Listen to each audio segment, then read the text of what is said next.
ஏசாயா 51:16 கடைசி பகுதியில் சொல்லுகிறது, என் கரத்தின் நிழலிலே உன்னை மறைக்கிறேன்.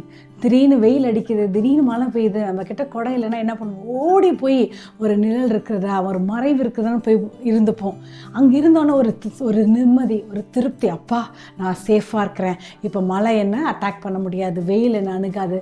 ஆனால் உண்மையாகவே அவருடைய கரத்து நிழல் நம்ம எப்பொழுதும் மறைத்து கொண்டே இருக்கிறது. நீங்கள் எங்கே சென்றாலும் தனியாக போல, அவருடைய நிழல் உங்களை அப்படியே கூடவே வந்து உங்களை மறைத்து கொள்கிறது. ஜெபிக்கலாமா?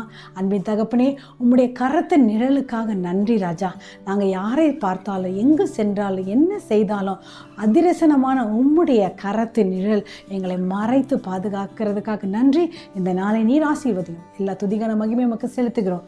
We ask this prayer in Jesus name. Amen. Hallelujah. அவருடைய நிழல் கீழே தான் மறைந்து நம்ம இருக்கிறோம். Amen. God bless.